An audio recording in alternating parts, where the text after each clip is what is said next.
Okay, so we've worked through some technical difficulties. It's 20 minutes later, and we were talking about the iPhone. I was just asking you, now that you've had some time to play with it, what do you think? I think this is what it's like being on the cutting edge. By the way, I mean it happens. It's all good. The iPhone, the iPhone's interesting. I think it's really good. I think that it is revolutionary in many ways, and a lot of the people who don't get the iPhone, I think that's because they say, well, come on, there are other smartphones that do this feature and this feature and this feature. It's like, okay, first off, not very many smartphones have all these features. And second, it's the execution. I mean, it's the same reason why the iPod is better than the Zune. I mean, a lot of it has to do with execution. A lot of it has to do with the user interface. One of my guys who is really bright on this subject, Chris Breen, who writes for Macworld, the way he put it was, I'm pretty sure some of these features were on my last phone, but I was too stupid to know how to use them, which I take umbrage at the idea that you're too stupid. I think the device is a failure if a relatively intelligent human being cannot figure out some basic features of the device. But the fact is that's what makes the iPhone pretty cool, is that Apple is really focused on exposing all these features in a way that isn't the same way that every other smartphone does, which is by adding a bunch of new buttons and a bunch of obscure things that you would never understand. That said, it's still a version 1 product. I mean, Apple seems to have taken the philosophy of omitting features if they weren't ready to go yet, which is weird, but when you realize that they'll be able to do iPhone software updates as we go along here, we'll probably be seeing a lot more features added to the product in the next few months. So, there are some weird gaps in its feature set right now, and I assume that's just because Apple needed to ship it, and they decided to omit those features rather than have them be there but bad or not work right, which is probably a good approach, because the end result is that the iPhone is really, what's on it is really solid. It's much more polished than I expected from the first version of a product. I keep gesturing over here. It's because I got an iPhone over Oh, here. yeah. So that's why I'm doing that. So. What do you have on your iPhone right now? What's it showing? Let's see. Well, it's so the lock screen has got a picture of my kids, so that's pretty basic, and then there's the standard menu, and then I've got a bunch of stuff on here. I've got some audio, I've got some pictures, I've got video. I've actually got some of the fall pilots because I'm working on this project to talk about what fall pilots are on the networks for just as a hobby on the side, not a Macworld kind of thing.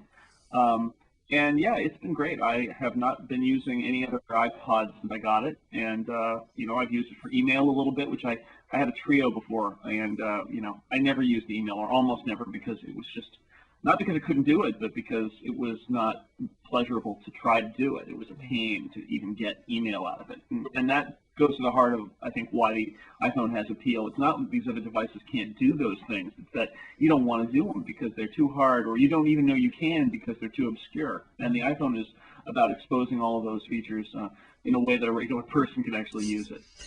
Jason, what has been your experience with the AT&T network? Does it work for you? I was on AT&T before. I understand some people have terrible experiences with it.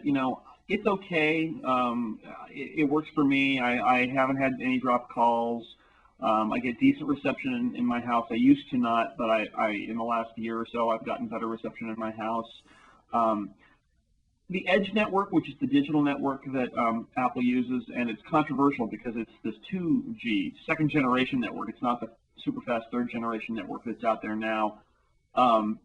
And it's okay, but it varies pretty widely. If you're in certain areas, the edge speeds are really slow, and if there's a lot of traffic, they can get really slow. And at other times, it's really usable. So it's kind of a crapshoot. I've had both, and when Edge is good, it's fine, and when it's bad, it's bad.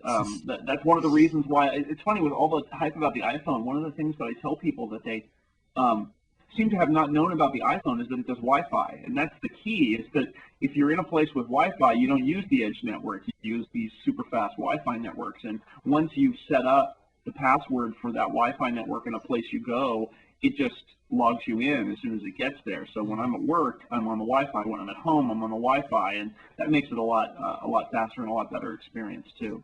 So you have to hope for a faster spread of Wi-Fi, basically.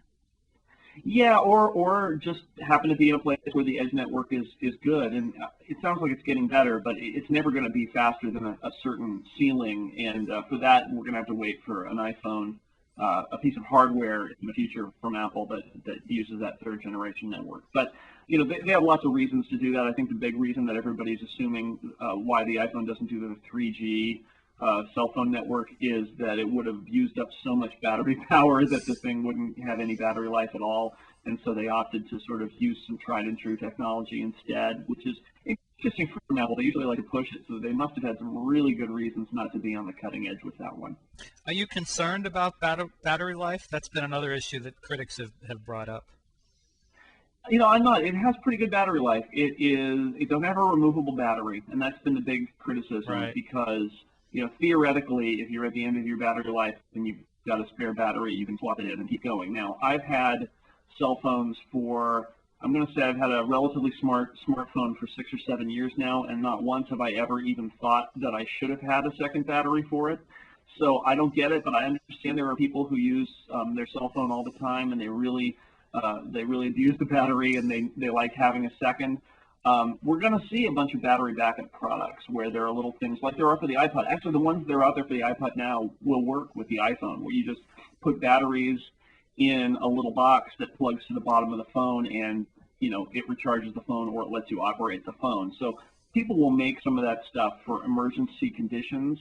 And the other knock on it is that you can't take the battery out when it's at the end of its life and replace it. And that's true. It's also true for the iPod. And the reality is that the life of these products, by the time that battery is unusable for you, you probably will have long since wanted to go or have already gone to a new model. So, and also, if it's anything like the iPod, by the time the iPhone battery in 3 or 4 years kind of wears out to the point where it doesn't hold a charge, there will probably be lots of places where you'll be able to take it or mail it and have them swap it, or have them mail you a kit and let you swap the battery yourself. I'm sure that's all going to happen. So I don't think it's that big a deal. If you're somebody who has to go for days at a time on one charge and relies on multiple external battery, or swappable batteries, then it's not for you. But I don't think that's a lot of people.